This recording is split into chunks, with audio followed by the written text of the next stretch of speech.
بسم اللہ الرحمن الرحیم۔ السلام علیکم۔ تینوں واقعات کی اصل حقیقت اب جدائی کا وقت تھا، اس لیے حضرت خضر نے ضروری خیال کیا کہ حضرت موسیٰ کو تینوں منفرد واقعات کی حقیقت سے آگاہ اور باخبر کر دیا جائے تاکہ حضرت موسیٰ کسی مغالطے کا شکار نہ رہیں اور یہ سمجھ لیں کہ علم نبوت اور ہے جس سے انہیں نوازا گیا ہے، اور بعض تکوینی امور کا علم اور ہے جو اللہ تعالیٰ کی حکمت اور معیشت کے تحت حضرت خضر کو دیا گیا،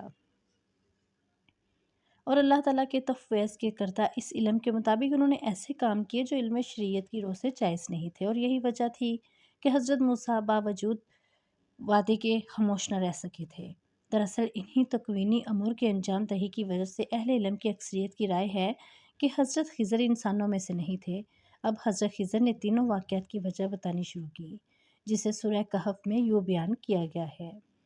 کشتی چند مسکینوں کی تھی جو دریا میں کام کاج کرتے تھے۔ میں نے اس کو میں توڑ پھوڑ کرنے کا ارادہ کر لیا کیونکہ ان کے آگے ایک بادشاہ تھا جو ہر ایک صحیح سالم کشتی کو جبراً ضبط کر لیتا تھا، اور اس لڑکے کے ماں باپ ایمان والے تھے۔ ہمیں اندیشہ ہوا کہ وہ بڑا ہو کر بد کردار ہوگا، کہیں اپنی سرکشی اور کفر سے انہیں عاجز و پریشان نہ کر دے۔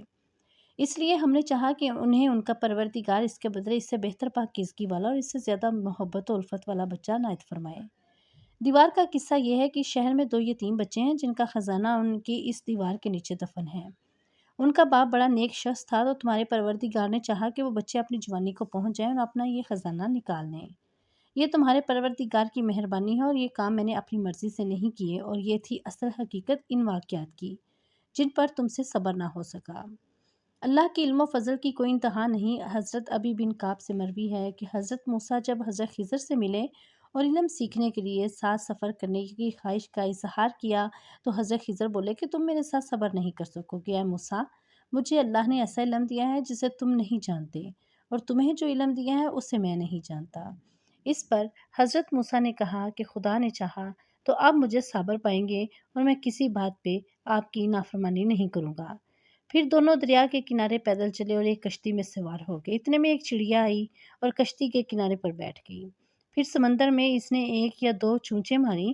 اسے دیکھ کر حضرت خضر بولے کہ اے موسیٰ، میرے اور تمہارے علم نے اللہ کے علم میں سے اتنا ہی کم لیا ہوگا جتنا اس چڑیا نے سمندر کے پانی سے۔ حدیث مبارکہ میں حضرت موسیٰ اور حضرت خضر کے قصے کے اختتام پر اللہ کے نبی نے فرمایا، اللہ تعالیٰ حضرت موسیٰ پر رحم فرمائے، ہم چاہتے تھے کہ کاش حضرت موسیٰ صبر کرتے تو ان کے مزید حالات بھی ہم سے بیان کیے جاتے۔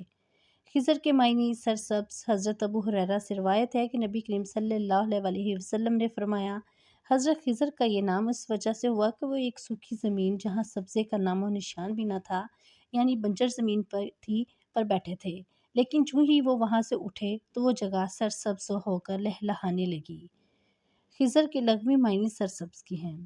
حاصل مطالعہ، حضرت موسیٰ اور حضرت خضر کے سفر کے اس قصے میں اہل ایمان کے لیے کئی سبق پنہاں ہیں۔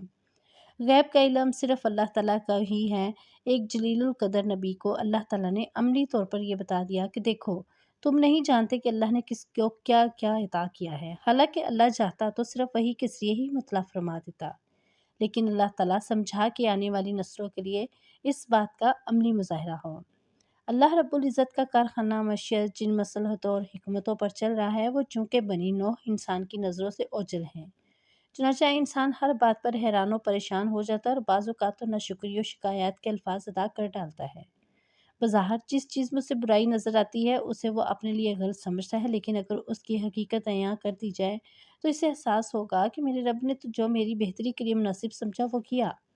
چنانچہ اللہ کے فیصلوں پر تنقید و ناشکری اور بے صبری اہل ایمان کا شیوا نہیں ہے۔ بعض اوقات جو کچھ ہمیں جیسا نظر آتا ہے ویسا ہوتا نہیں، اس لیے حکم ہے کہ ہر حال میں اللہ کا شکر ادا کیا جائے۔ ایک اور اہم سبق استاد اور شاگرد کی وہ تعظیم ہے جس نے ایک جلیل القدر نبی کو پابند کر دیا کہ وہ اپنے استاد کی نہ صرف عزت و تکریم کرے بلکہ ان کا اتباع لازم ہے۔ اللہ کے 2 عظیم بندوں کا یہ سفر امت مسلمہ کے لیے ایک پیغام بھی ہے کہ شاگرد اپنے استاد سے افضل و اعلیٰ ہی کیوں نہ ہو، استاد کا مقام و مرتبہ بہرحال اس سے بلند ہے۔